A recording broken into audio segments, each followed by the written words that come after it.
I wanted to talk about covert abuse and how you can be absolutely fundamentally terrified of someone who's never laid a hand on you, never even raised a hand to you, although obviously also if they have. Narcissists, psychopaths, and similar abusers utilize the same tactics in their romantic relationships that have been used on prisoners of war: coercive control. And it can be hard for people who haven't been in a horrifically psychologically and emotionally abusive relationship to actually wrap their heads around this and understand. And it can be really hard for victims when friends and family, for example, look at their abuser and are like, how are you afraid of this person? Like, this person's a loser, this person's, this or that.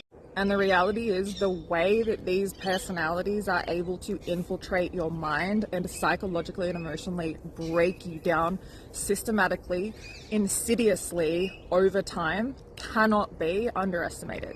And your body can literally start to break down as well. Like, you can have all kinds of inflammation issues, weight gain, weight loss, you can break out in acne, you can start to lose your hair, you can develop IBS symptoms, insomnia, chronic anxiety, panic attacks, UTIs, infections. You can start getting sick all the time because your immune system isn't working properly because you're living with a pathological abuser that you're terrified of. The way that one of these personalities can control you with a look or a facial expression or a gesture. Women understand this, but even men who have been in relationships with highly narcissistic or psychopathic women will get this, the terror that you feel, because this person has so much psychological control over you, because they can absolutely devastate you with the things that they say and the way that they control you and rewrite history and control the narrative and gaslight you.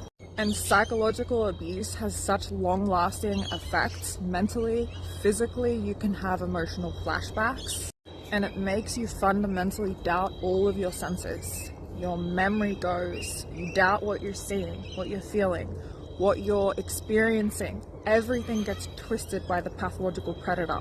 And they deliberately work on removing your ability to even be able to validate your own reality so that they can implant theirs. The way that these personalities are able to get under your skin in such a way that even long after they're physically gone, it's like you can still feel them physically crawling around inside it like a spider. People who have been in relationships with narcissists and psychopaths feel like they've been touched by evil. It's this feeling of being dirty, affected, almost feeling like you need an exorcism to cleanse yourself from this evil, and often people describe almost demonic entity. Let me know in the comments if you know what I'm talking about. And if you're new here, I'm a narcissistic abuse educator and a narcissistic relationship recovery coach. Make sure you hit follow and you can book a session with me through the link in my bio.